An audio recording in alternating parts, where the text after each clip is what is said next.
Good morning and welcome to a WellSteps webinar. This is Dr. Troy Adams. I am pleased to welcome you. There are about 600 of you who have registered. We are glad you're with us today.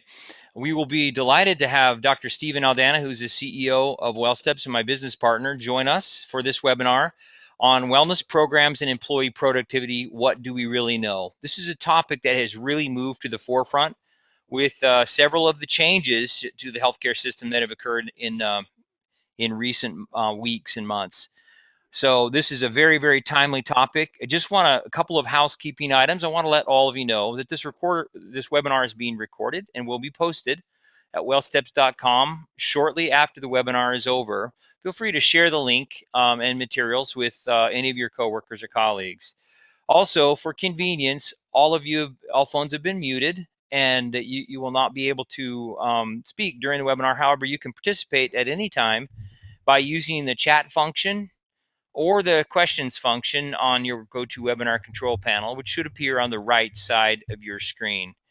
With that, it is my pleasure to introduce Dr. Stephen Aldana.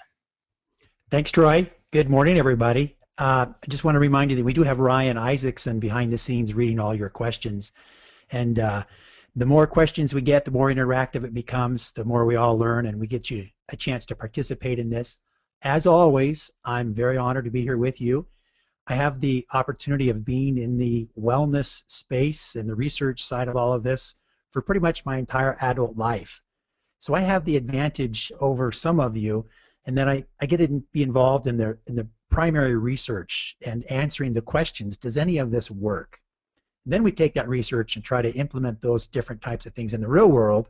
Sometimes we get the same results and sometimes we don't. So today, what I really wanted to focus on was the productivity side of the whole wellness equation. What do we really know? What's really working? What's not working? What can be realistically expected when you start a program? Now, I've got quite a bit to cover today. We're going to go kind of fast, and I'm going to give you a brief overview of the most important part of all of this, and that is why are we doing this wellness thing? When we ask that question, we get two answers. We want to improve employee health, and we want to control employee-related expenses. So most of our webinars that we do focus on this problem. How do we improve employee health? How do we get engagement? Today, we want to talk about the expense side. Generally, the discussion focuses around healthcare costs. But productivity is the one that's in this equation that we don't spend a lot of time talking about. Even though there's some very good research, we don't spend a lot of time talking about it. So how do we improve productivity is really a different question. Now we're getting a little bit outside of the wellness arena, and we're asking more of a management question. How do I get my employees to be more productive? And by productive, I'm talking about how do we increase the amount of goods and services that a worker produces in a given amount of time. And during earlier days, a lot of the American jobs were manufacturing, production-related jobs, where it was easy to measure the number of items produced per hour, number of calls taken per minute, the number of vehicles that came off the line in a certain amount of time. And productivity was really much, much easier to get a handle on.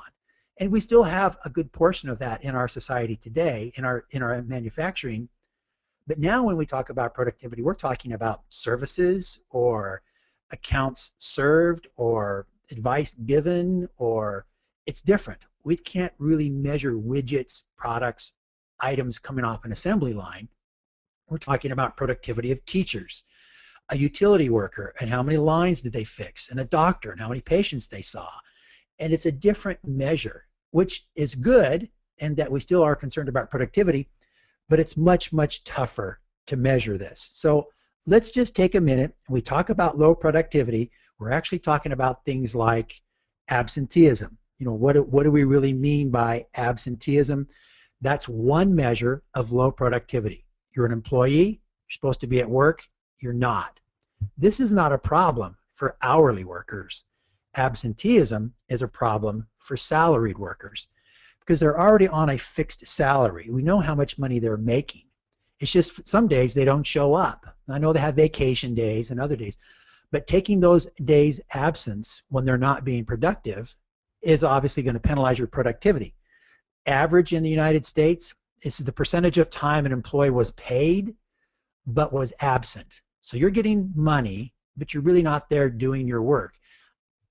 Throughout the industry, if you take your payroll, about 2.7% of payroll is spent for employees who are actually not at work.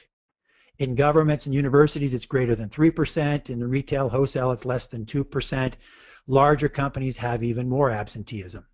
So if you think about it in this way, you want to put a dollar value on your absenteeism, which is, remember, one measure of low productivity. It's 2.7% on average of your payroll is spent, give to employees, even though they're absent, they're not there. Which brings us to the next question. In dollar amounts, that's typically about $615 per employee per year. Larger companies, that ends up being about $27,000 a year for greater than 100 employees. Greater than 5,000, it's $3.3 million a year. And that's based on a survey done in 2007 that we have. This gets to the other question that I really like to ask. We talk about productivity. We focus a lot on absenteeism. Why are people absent from work? And that's a question that has been answered with some really good survey research. So I'm not at work, and that's 2.7% of my payroll. Why am I gone? Well, there are several reasons here. One is stress.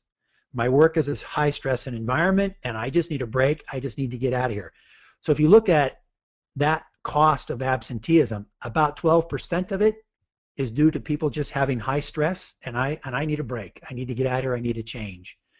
There's another 14% that is entitlement mentality. Entitlement mentality is more or less, you owe me. I've been a good employee. I've been working hard. I'm dedicated to this organization. Maybe I'm a little bit underappreciated. I'm out of here.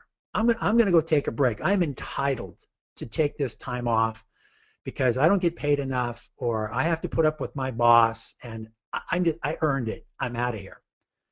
So the other reasons, personal needs, whatever that is. I used to say that I'm sick of work, so I need a break. That's a personal need. Maybe that's stress, maybe that's entitlement mentality. But there are personal needs that cause us to lose work and go away. Family needs, another 25% of that. And then we have this big piece on the left, personal illness. So we have a discussion about wellness programs. We're talking about improving employee productivity. A large portion of that is absenteeism. And here's why your people are absent. And you can take a look at the pie. A full 100%, we've been able to explain pretty well with the research from the surveys. The largest piece is I'm diabetic. I have the flu. I haven't been exercising, and I've become overweight, and I have low back pain. Personal illness is the largest piece. We're going to talk more about that, but I just wanted to introduce this idea that absenteeism is a big piece of the low productivity pie. The other piece of the low productivity pie is presenteeism. Absenteeism, part one, presenteeism, part two. There's a little bit of a definition difference in presenteeism, but presenteeism, as I like to define it, you are physically at work, but not working. Now, I've expanded the definition of this. If you look through the literature and you talk about presenteeism, presenteeism is usually defined as you're at work, but due to personal health issues, you're not as productive as you could be. They tie this not working to health-related reasons. And it's kind of split. There are a couple of good research studies that I'll show you, some good reviews of the literature. They use that more traditional definition of I'm not working because of poor health or health reasons. I'm going to expand it because if you are truly a wellness professional, your goal is, remember, one of two things, to improve employee health or to lower employee-related expenses, then you should be thinking outside the box as to what are a lot of different ways that we can reduce employee-related expenses outside of just improving health. And you'll see in a minute why I say that. So I use this definition. Presenteeism, I'm physically at work, but I'm not working. Now, that opens up a lot of different ideas as to what that might be. Have you ever been at work and you had a busy day, and it's about 2 o'clock in the afternoon, and you had a delightful lunch 2 hours before, and you're working on a computer if that's part of your job. And when you lift your head up, this is what you see on the screen, where your hand fell asleep on the keyboard and you punched out a whole bunch of keys, and it went on and on and on and on. I think every college student knows what this is, where you fall asleep and you're exhausted. This is one example of presenteeism. This person is physically at work, but they're not working. There's lots of possible reasons for physically being at work and not working. I'm at the water cooler and we're talking about the big game. You know, did you see the game last week? It was great. Or I'm in my cubicle and somebody shows up and they want to chit chat. Now, I can say I'm a little bit old and crusty. I'm in my early 50s now, and I spent half my professional career working in the cubicle and the other half working in my office by myself. And I can tell you from personal experience, I'm way more productive working at my home office without the disruptions than I am at work with colleagues coming in. Well, those colleagues and that water cooler chat is presenteeism. You are physically at work, but you're not working. You know what another really good cause of employee presenteeism is? Facebook. I'm at work and I'm checking my Facebook. I'm physically there, but I'm not working. Maybe I'm worried about a problem, or I have a concern, something that's occupying my mind that makes me less likely to be productive because I'm really worried about it. Or maybe I'm just goofing off. You know, here's the sticky note playground with people doing lots of different things here. Obviously, people are having some fun, and there's a place for that. Physically at work, but not working. And then maybe you're ill due to a problem or a cold or the flu or whatever chronic disease you have. Another common but rarely talked about cause of presenteeism is the lack of tools or technologies you need to get your work done. For example, you guys started a brand new enterprise-wide email system for your entire work site, and nobody has any idea how to work it. So you've got anxious, ready to go people, and nobody can work because they can't get through the technology or they don't have the skill set to get it done. So when we talk about presenteeism and absenteeism, those are the main causes that we talk about most in lost productivity. But there are more. And just take for a second and think in your mind, why are your employees not productive? Or why is your organization suffering from low productivity? Maybe it's not low. Maybe it's not as high as it could be. If you just take a second and think about it in your mind, our people are just not getting that much done. Why is it they're not getting much done? And if you take a look at it that perspective, well, sure, we have presenteeism and absenteeism. We're going to talk about those. We got good research on those. But there are other reasons. There's poor management styles. You know, I have family members and friends who work and they hate their bosses. You know, this is the Dilbert syndrome, where we have micromanagement and we have just some really difficult management personality issues to deal through. Well, the reason that people are not as productive as they should be is because they're in pretty much a hostile environment because of poor management skills. That is a piece we don't talk about much in wellness. But management is huge. If you are underappreciated, if you are overlooked, or if someone's micromanaging everything you do, it makes it very difficult to want to be there, to want to participate. Maybe there's poor personnel choices. You've all seen this. So management will choose somebody for a job for which they're not very well qualified, which makes the work be duplicated, which other things going on. Personnel choices is another huge reason why we have low productivity. The wrong person in the wrong job. And there are really good ways to carefully interview, vet your current employees to make sure you've got people in the right places that they're doing the right kinds of things. Maybe they're just not trained and they don't have the resources.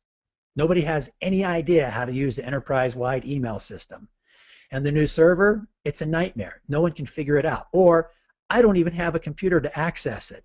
I don't have the resources or the training or the tools I need to get it done. And lastly, low productivity can be highly correlated with poor morale. And I'm going to close with that poor morale business today. But when we talk about wellness, we usually focus on employee health, productivity, as it relates to absenteeism and presenteeism. But if I were a manager, if I were an HR person, and my job was to improve the productivity of our workforce and reduce our healthcare costs, you better put everything on the table that is at your disposal to solve this problem. Absenteeism and presenteeism are two of them, but you can see there's a lot of reasons why employees are not productive. And if we're going to be effective, we have to think a little bit outside of our normal wellness applications, and we have to think about some of these other things that are going on here that are causing that. And I know you're saying, well, Dr. Aldana, that's not my job. I'm the wellness person, or I'm a broker. It's not my job to, interfere with other people's departments and what they're doing. I'm just throwing it out on the table here. And I have this discussion every single time we talk about healthcare costs.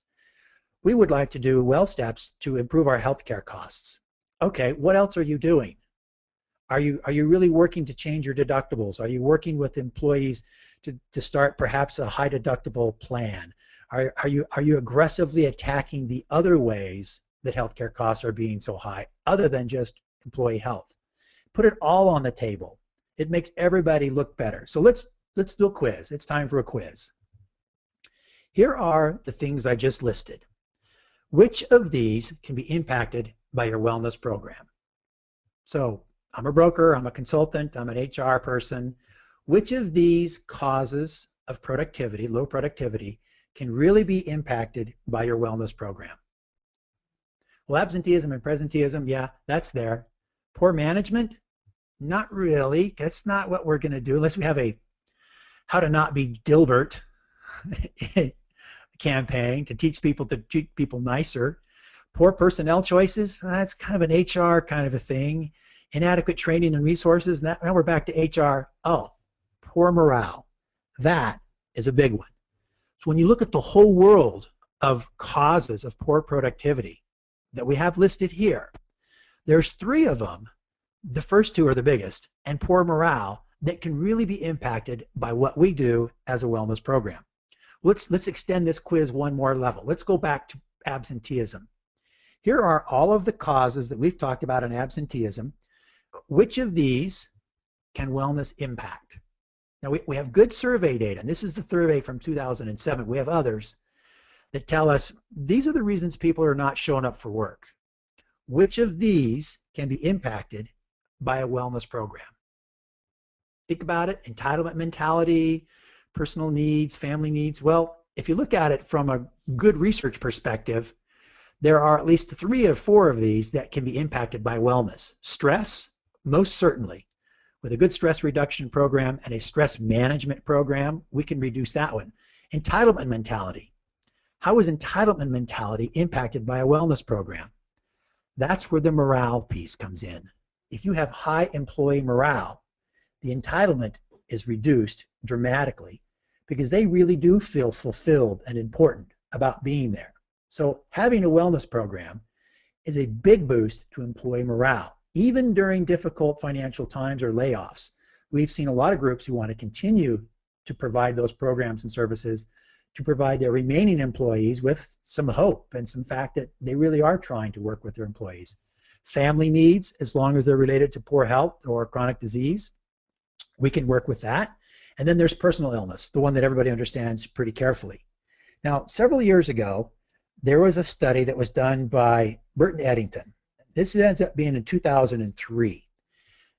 What Eddington did is he looked carefully at the costs that are associated with poor employee health.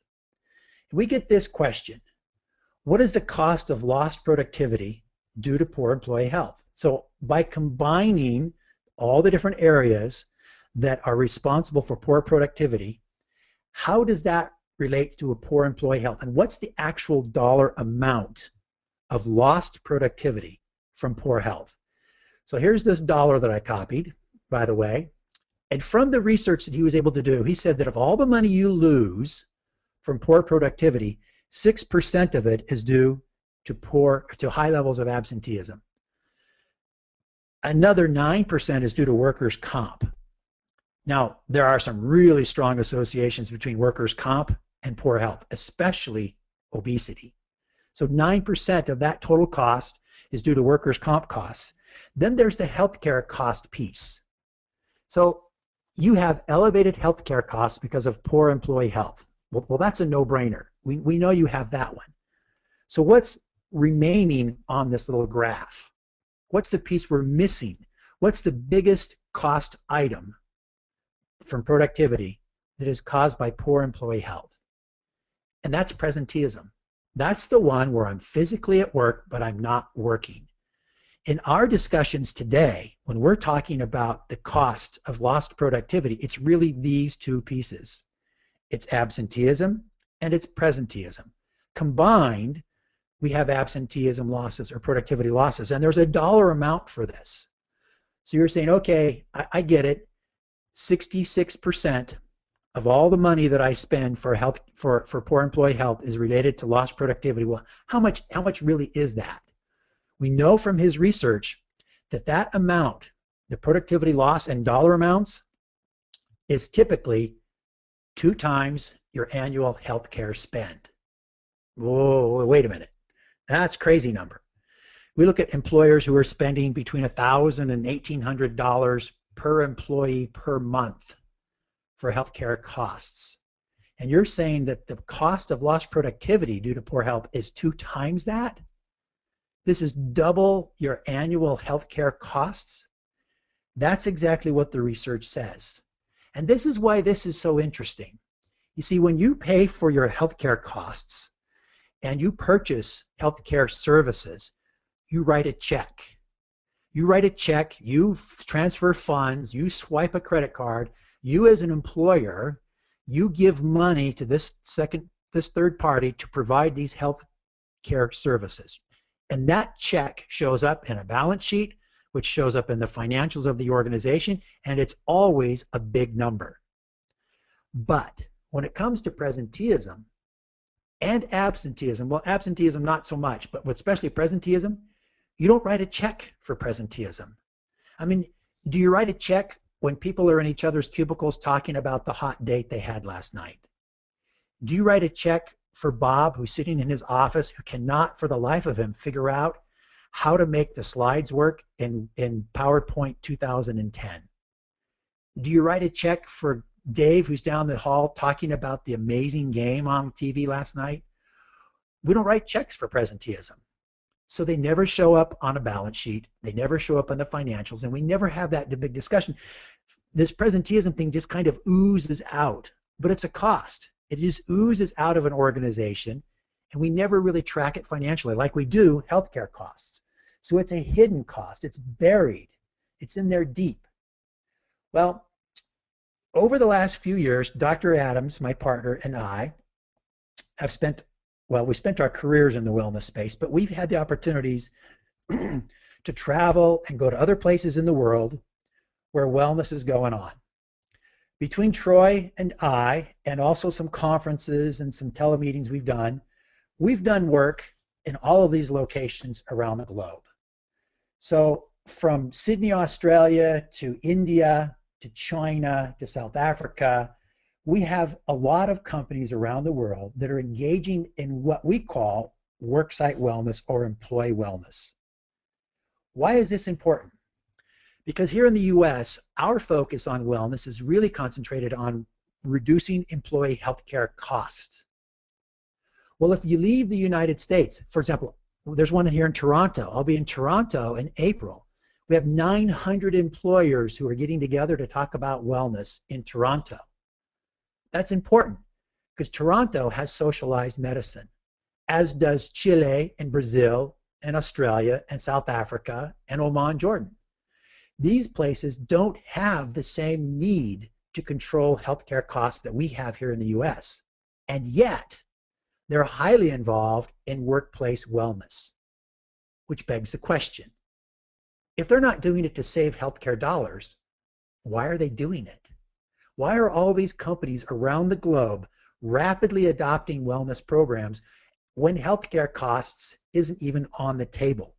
A recent survey that was done by Buck Surveys, 41% of global companies have comprehensive wellness programs. There's the report. You can look at it later. So these companies around the globe, despite the fact that they're not worried about healthcare costs as much as we are highly engaged in employee wellness programs for one reason and one reason only: to improve employee productivity. And you could take this argument one step further. Here in the United States, we now have the Affordable Care Act that is kicking in earnest. There will be a time, possibly in the near future, when employers decide we're not going to provide health care for our employees. We're going to provide them with a stipend, a fixed amount of money, and we're going to send them to the exchanges to find their own. Employers will divorce themselves of the responsibility to do employee health, and they'll ask the market and the exchanges to do that for them. Well, if that's the case, why would the remaining employers ever want to do wellness if they're no longer paying for the increases, or at least being responsible for the healthcare costs?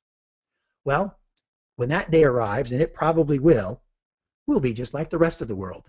We'll be doing wellness for all the other reasons, which is what our webinar is about today. It's about the productivity piece of all of this. And there's good evidence to show that these programs do improve productivity. And there's four main areas that I want to now talk about. The evidence that I'm referring to is the published peer-reviewed papers that have looked at the connections between health risks and employee productivity, reviews of all the individual papers and their associations with productivity, obesity and productivity, and then the impact of wellness programs on productivity. And the literature is very diverse. There are some papers that show good connections and some that do not. That's why we lean so heavily on the reviews. The reviews say, let's take every paper ever published on this topic and let's look at the consensus of kind of what they all say. Let's try to figure out what the general thought is, the general trend is among all the studies that have been done. And that's important because here's one. The yellow line is presenteeism. The green line is absenteeism. And then we see the number of risk factors along the x-axis. You can see as your health risk factors, 0 on the far left, all the way to 8 risk factors per person, you can see the relationship, a direct correlation between the number of risk factors a person has, and this is risk factors. This is not just disease or the presence of chronic disease. This is risk factors and increases in presenteeism and increases in absenteeism. We've got a really, really strong set of data that show a direct connection between risk factors and poor productivity from absenteeism and presenteeism. Then about the same year that this paper came out, there was another paper that came out that looked at the 4 risk factors associated with metabolic syndrome. So this study was done a couple years after that. It said, what's the association between metabolic syndrome and presenteeism? And if you remember, metabolic syndrome is 4 things: elevated cholesterol, pressure, glucose, and abdominal obesity. The syndrome X, if you will. What's the relationship between having these 4 biological risks, these biometric risks, and presenteeism? And what they found was there was no association between the number of metabolic risk factors and presenteeism.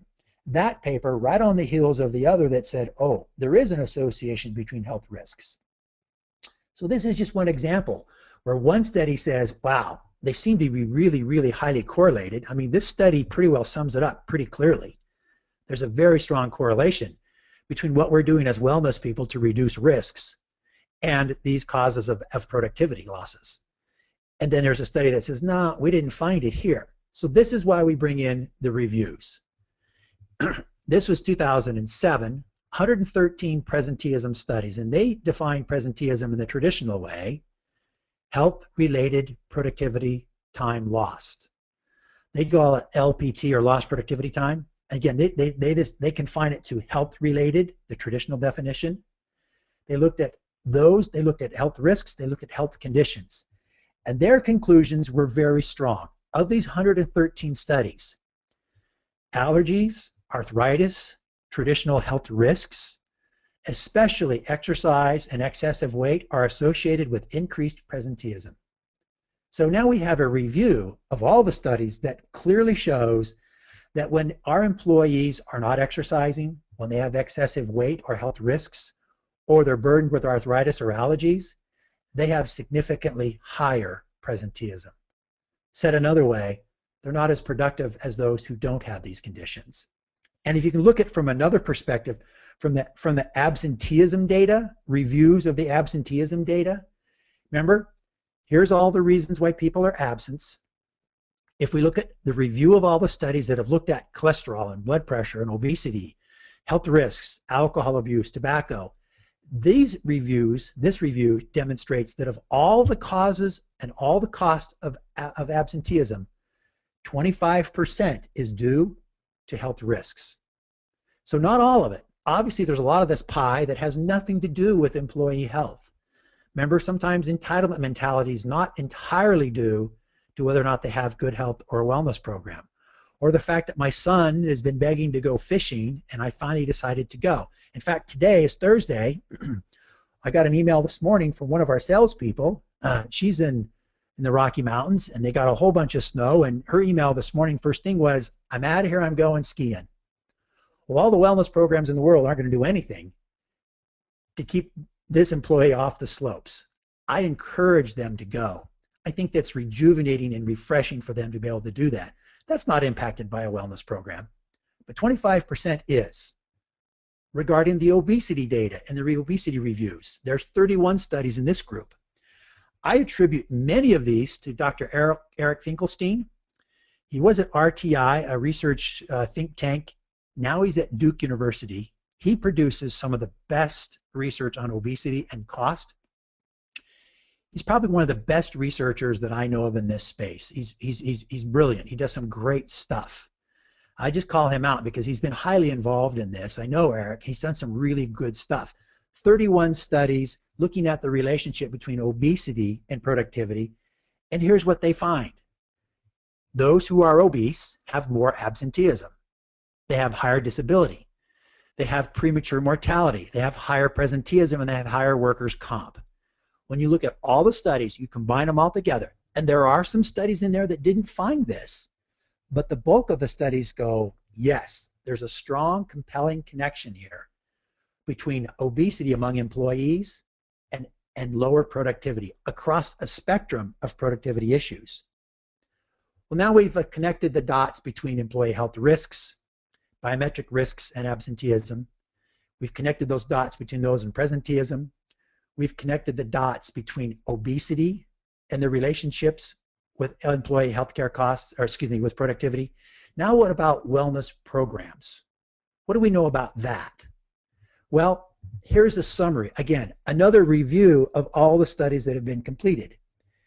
Basically, 1/3 fewer monthly absenteeism days for companies that have a comprehensive wellness program. Whatever your absenteeism is, it's 1/3 less on average for those companies that are engaging in wellness programs. There is a significant increase on the work performance scale. Well, what does that mean? We measure individual work performance, ask employees who are participating in wellness programs and those who don't. And for those who are participating, we have a greater improvement in work performance, self-reported work performance.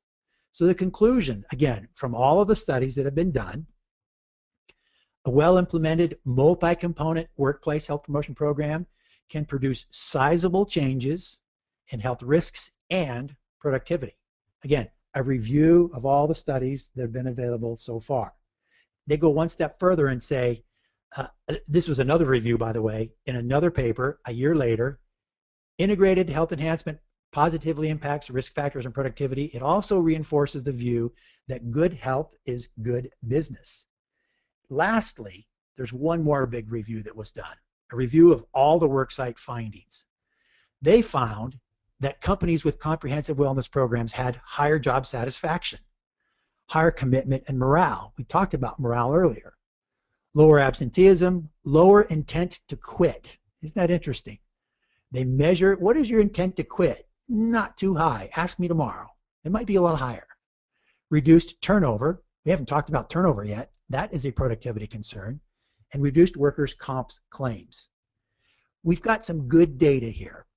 In 2005, we evaluated the wellness program at the Washoe County School District. which happened to be the precursor to WellSteps. This came out in the journal Preventative Medicine, and where I was the lead author on this one. And we asked the simple question, is participating in this online web-based wellness program impacting productivity in terms of absenteeism?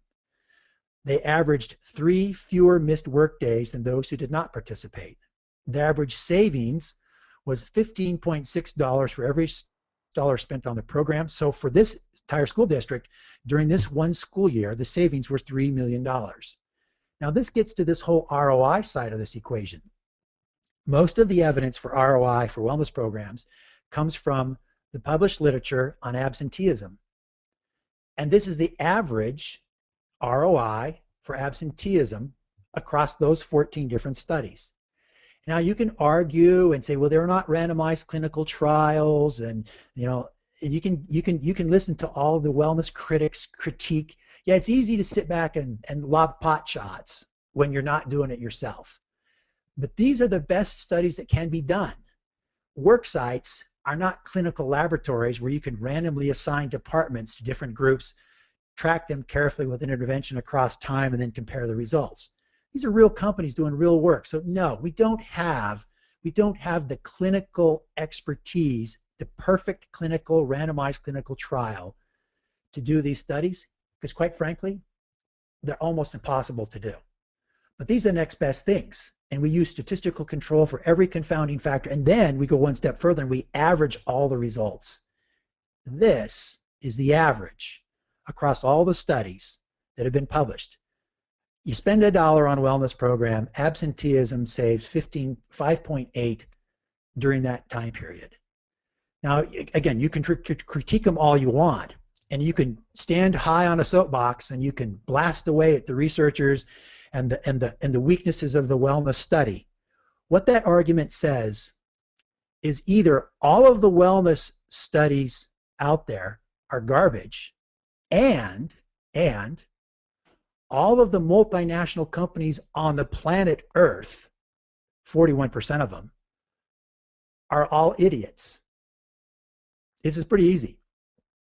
Either the critics of our wellness research are correct, or all of the studies and 41% of every global company on the planet that's doing wellness are stupid because they're wasting money on employee wellness programs in an attempt to improve productivity. Either the critics are correct or every global company is an idiot. I'm voting with the global companies, and having authored the papers myself, I'm pretty convinced. So we took that research data and we did the ROI calculator at wellsteps.com, the wellness tools. Most of you have all seen it. The ROI calculator can do estimation based on the published research of the impact of wellness on healthcare costs, absenteeism, and presenteeism. So you can do simple graphs like this to say, look, if you're willing to do some changes in employee wellness, we can get some changes in presenteeism and absenteeism based on the other studies that have already been done. All right. I want to show you 2 quick studies and 2 quick results on some things that we just not very long ago published that are right down this alley. This is Population Health Management 2012, where we wanted to look at the relationship between presenteeism and absenteeism according to health behaviors and physical health. So we use the Gallup Healthways Wellbeing Index, the Wellbeing Assessment, where we surveyed 3 large corporations for almost 20,000 employees, and we gave them this question right here. During the past 4 weeks, 28 days, how often have you been at work but had trouble concentrating or doing your best because of? This is why I use the expanded definition of presenteeism. Because if we used the traditional definition, we would check the first box. I was absent in the last 28 days because of poor health, or less productive. But we got other reasons here: issues with coworkers, issues of supervisors, lack of training, not enough time, anxiety, depression, worries, regulatory affairs, whatever it is. All of these are true, actual presenteeism causes that we should be talked about. In this particular case, full days of work missed in the last 28 days due to personal illness. This is what we said. people who have high presenteeism, this group in the top 10%, excuse me, the top fifth, the fifth worst presenteeism cases. And then we looked at all of their health risks, like age. This is the odds of being a high presenteeism case. Well, if you're 30 to 39 years old, you have the highest presenteeism compared to other age groups. Get above 60, those people are present, man. They're working hard. 30-year-olds, what a bunch of slackers. I'm just kidding. They're just working hard. But this is after we control for changes in BMI and changes in depression and chronic disease. What about males and females? Way to go, females. They have a slightly higher odds of high presenteeism than the males. We look at those who don't smoke. So I'm not a smoker. I am 28% less likely to be high presenteeism. I eat healthy. I'm 67% less likely to be high presenteeism. I'm an exerciser. I'm half as likely to be high presenteeism. What about BMI? You can see as BMI goes from normal weight to morbidly obese, the odds of being high presenteeism go way up. If we look at chronic diseases, neck problems, asthma, depression, diabetes, we see consistently higher levels of high presenteeism compared to those who don't. Again, the takeaways, healthy diet and exercise are related to lower levels of presenteeism. Chronic diseases and tobacco, they're related to higher levels of presenteeism and absenteeism in this particular study. Now, a caveat with all of this, it's a study. It's 20,000 people. We try to control statistically for the most possible alternate explanations for this. It does point in the direction that we have in these takeaways, that there is an association here. Then we went one step further and we talked about work performance, a measure of productivity. We did the same thing with the same group. High work performance, I don't smoke, I have higher work performance. I eat healthy, I have higher work performance. I'm 5% more likely to have high work performance. Exercise, I'm 6% more likely to have high work performance. These are not huge differences. BMI, the heavier you are, the lower your work performance. You know, up to 9% more likely to have lower performance. We look at the chronic diseases, less likely to be high performance people. So again, we have these studies, we look at them. There's a simple, what I call English version of these results. It's a white paper that the HERO organization, Health Enhancement Research Organization, asked me to write. New findings and the realistic solutions to employee presenteeism, where we summarize this in a way that people can use the information. We've linked it on our website, wellsteps.com webinars.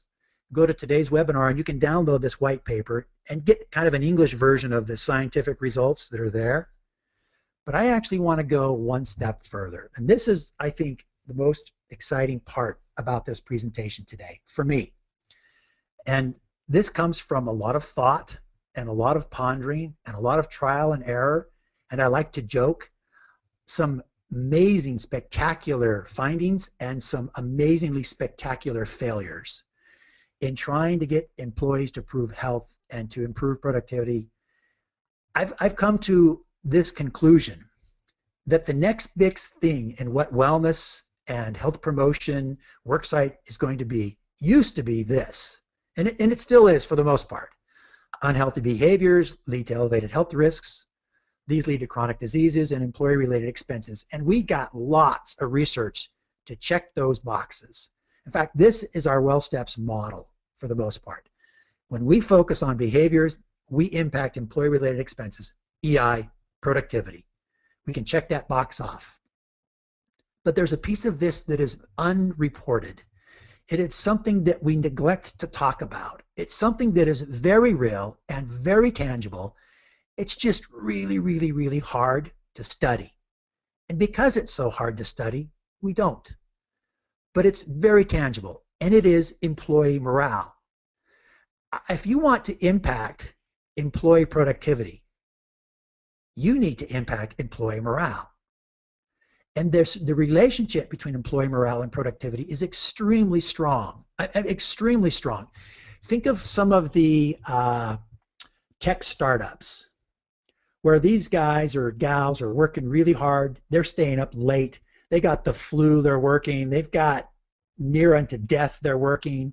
They work 18-hour days, day and night, week over week, because they're highly motivated to get this thing done.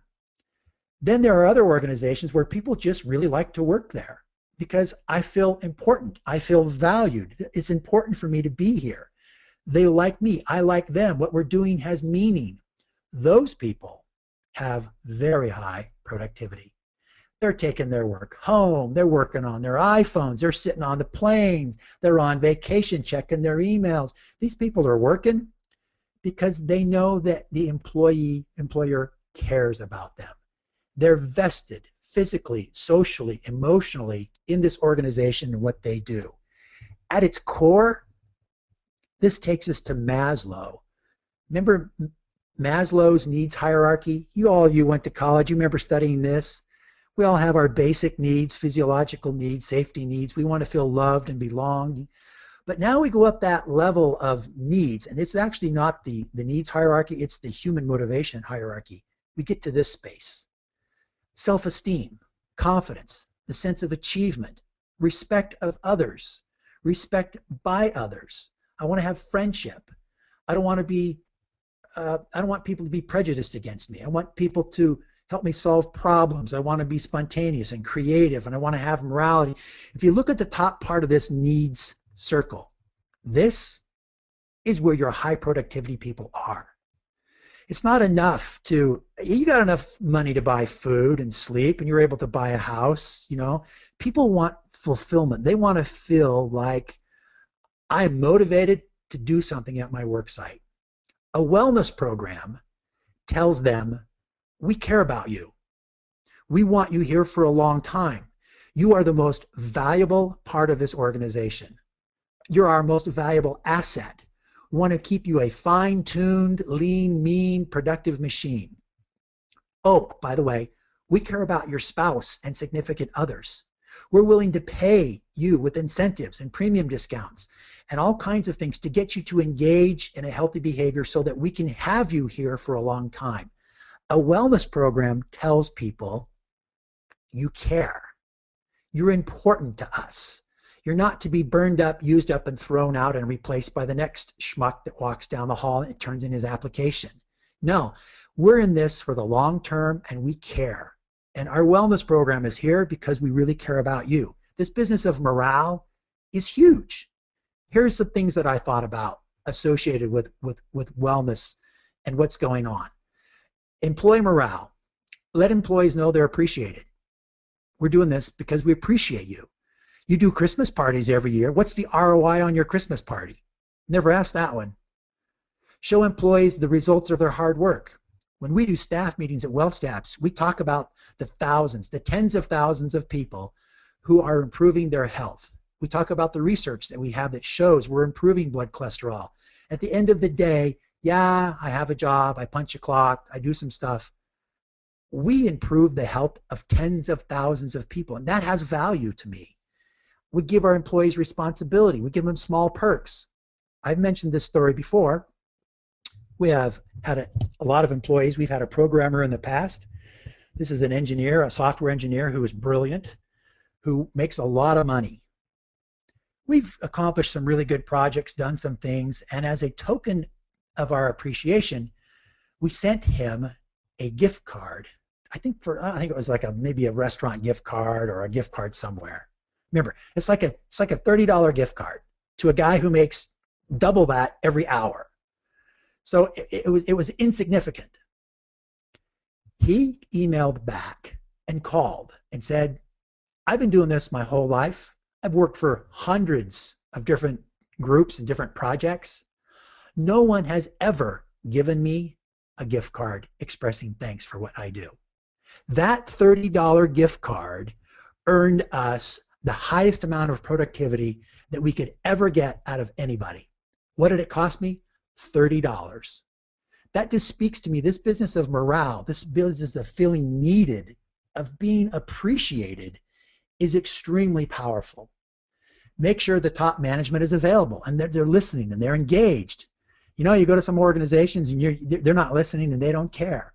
You know that. Well, it's powder day and I'm out of here. Or Kids are fishing. I'm every chance I get, I'm going to leave because you don't care about me and I don't care about you. I need the right training. I need to know that I have a life outside of work. Here at Well Steps, 5 o'clock, we're done. Unless there's an emergency, go home, do something with your life. Weekends, those are out of bounds. Hey, I'm going to take a week off and go on vacation. Good. You are forbidden to open your email while you're gone. You go out, you rejuvenate, you refresh, you go out, you live your life. Those are valuable, important parts of this morale. When the morale is in place, productivity, it goes through the roof. And that's where companies become very effective. So our points to remember today: wellness, it's important, but it is one strategy of many to improve productivity. We got great data. Poor employee health is related to low productivity. We've got data to prove that. The reviews show that wellness programs improve productivity. Morale, in my opinion, is the most underappreciated wellness outcome. We don't talk about it, we don't study it, and yet it is extremely powerful. And lastly, the rest of the world uses wellness programs to improve productivity. If they're doing it, we should probably pay attention. They're way out ahead of us on this regard. With that, quick reminder, next month, we're going to invite in a special guest to do our next webinar, not doctor, but Larry Chapman. He's been in the industry for a long time. This guy knows everything there is to know about worksite wellness. He's got a special presentation. We're going to do 5 ways the Affordable Care Act is going to help and hinder your worksite wellness efforts. He's done a lot of work here. We're honored to have Larry join us. I encourage you to do that. And with Troy on that, let's help some questions. Ryan? Okay. There are lots of great questions, and they're kind of pouring in, Steve. Let's start with the recent. You were just talking about morale. Mitchell Brown asked the question: are there some good ways to measure employee morale? Just your thoughts on that. We have the productivity measure that we used. I'll be honest with you. Right now, at the moment, I don't have any. It's employee satisfaction, and I know there's some out there. You'll have to Google it up. I wish I could give you one off the top of my head. I don't have one for you, but I know if you dig around on the web, you'll find some pretty simple ones to use. Okay. Related to that, Steve, there's a question about this person said, if morale is the base of our potential successes with wellness initiatives, where does motivation fit into the equation? If you could just rectify morale and motivation. They are the same. This is Maslow's motivation hierarchy. When we talk about morale is a side effect of my motivation. If I am motivated, these things motivate me. If I get them, then I want to come back for more. I am engaged. You got me. You've checked off all the boxes on my motivation for life. I'm with you because if I'm with you, I get these things. If I don't get these things, I'm out of here. If I don't have confidence in my abilities and you don't respect me, you don't listen to me, if you don't help me through this, give me the tools, give me some freedom to become creative, I'm out of here. They are intrinsically connected together. Motivation and morale are appendages of each other. Now, she said the base, whoever your reader was, it's not the base of a wellness program. It is an outcome that is very real and tangible. It's very important. We don't talk about it. Okay, that's a great answer. So while we're on the topic of ways to measure things, Ron Burt had a whole bunch of questions. It's good to have him with us today. He asked about, are there what validated questions or surveys do you recommend to measure presenteeism? If you want to use the old definition, the one that we talked about earlier, I already have it on here. Let me just scroll up to it. This is it right here. This is the question, and that's in the paper. There's the reference to the bottom of it. You can get the slides. We also talk about it in the white paper that's linked on our website. That is the presenteeism question right there. And it's explained a little better in the article. You can also Google productivity or presenteeism measures. The World Health Organization, they've got one that they use, and the tool that we use in our personal health assessment is adapted from that measure. So All right, here's another question from Ron. His question is about how often should presenteeism be measured, given that employees' lives and circumstances change throughout the work day, the week, the month, the year, et cetera, and so on. Let me just say that measuring presenteeism is a very, very delicate dance. If you start probing around openly and aggressively with this questions, the very, very first thing employees are going to want to know is, why do you want to know this information? Because you can use it to fire people. Well, you've reported, you're not very productive. It's a very delicate dance. This question is probably one of the most benign and I wouldn't say sneaky, but less threatening of all of them that I've seen. So I would challenge you, go easy on this, do a small pilot and try it out. Because if your job is to crush morale, ask lots of questions about presenteeism and productivity.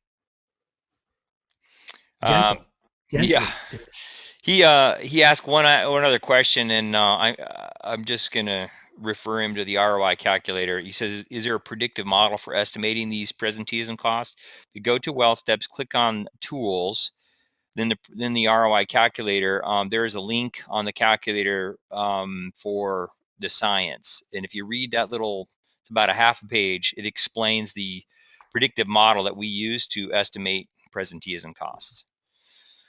Okay, here's a great question, Steve. This one's from Kelly. She says, in quotes, a wellness program tells employees that they are cared about. This is something that you just said. And she says, are there studies that show that? And then she says, the impression that we've seen on the front lines is that employees know that companies are trying to impact the bottom line with ROI. So let's get back to what you were just talking about. There's a sneaking suspicion by employees that there's a bigger motive here. So could you just address that? Your wellness program and the reason for your wellness program needs to be genuine. If the whole purpose of your program is to squeeze more blood out of a turnip and to reduce employee related expenses, and you communicate that to your employees, your wellness program is over before it even begins, because people are smart enough to look through that and see your true motives for why you're doing it. If that's the case, your program is going to struggle from day one. It needs to be done for the right reasons, because you really do care about people and you value them. If you have the more blood out of the turnip, less cost for healthcare costs approach, it's obvious to them that they are an expendable uh, part of this company that you're just trying to get more work out of. And your program is going to struggle because they don't trust you. Um, that's a great answer, Steve. There are lots more questions. We have just a couple more minutes. Um, this is a great question by Caroline, and we get this question a lot. She says, if comprehensive wellness programs have an impact, which specific element of a program is the most effective? Not really what you talked about today, but then she asked, is it coaching? Is it online programs? Is it challenges? Is it lunch and learns presentations? Which is it? Here in Utah today, we have a red burn day, which means we have terrible smog along the Wasatch Front. It's part of our climate. The question is becomes, well, what causes all the smog? Well, it's a variety of things. It's not any one single thing. Some are more important than others, but it's this combination effect that causes it. Your wellness program is no different. To my knowledge and my expertise, there is not a single element, piece, item within a comprehensive program that is the biggest bang for your wellness buck. It's a combination of reach my spouse, provide me with tools and resources I need. Maybe that's a health coach. Maybe we need online campaigns because not everybody has access to the coach. Maybe it's biometric screening. We do not have the knowledge, the science to be able to tease out and say, there's the top 5 most important ones and here's the bottom 5. We know that a comprehensive, done in the right spirit with the right reasons, has an impact. And so far, we can't tell you what those pieces are. Not specifically to pull them out and isolate them and say, we're going to do just this. Um, I wish we did, but we don't. right. So just the two questions, and I'll kind of put them together because they're related. Karen asked, do you recall off the top of your head the source for the data you shared? It's actually at the very beginning of the webinar on the causes of absenteeism. Yeah, it's the CCH survey, uh, Consumer Credit Health CCH 2007. Just Google up CCH cat hello 2007 absenteeism. You'll find the survey. It's the last one they did. I checked carefully. I was looking for an updated one. There isn't one. That's the most current one they have. CCH 2007. Okay, and then just on a related note, where does vacation time fit into this whole puzzle in terms of absenteeism and whatnot? Where does your Christmas party fit into this thing? Where does the company 5K that everybody's, where does that fit into this piece? It's it's part of human nature to need time out to refresh. Is it part of a typical wellness program? Not usually. This is an HR type of a deal. Is it important? In my mind, it's critically important. Troy and I just joke, our WellSteps clients in Australia, they go on vacation for a month and a half. They just check out. They're gone for 6 weeks. And we were thinking, we need that around here. it's it's crazy important. It I'm more productive. My people are more productive when they go away and disconnect and come back refreshed and invigorated. Yeah, and on that note, I think it's time for all of us to unplug and go away. I wish it were Friday. We would like to thank all of you very much for attending the webinar today. We're so sorry that we were not able to get to all the questions. There were some wonderful questions in the queue. We would like to remind you that there's a webinar next month on February 28th. That's a Friday. Please mark your calendar. 5 ways ACA will help and hinder worksite wellness. Larry Chapman will be our guest presenter on that webinar. We're very, very excited about Larry's presentation. And with that, we wish all of you a fantastic Thursday and keep it well. Thank you, everybody.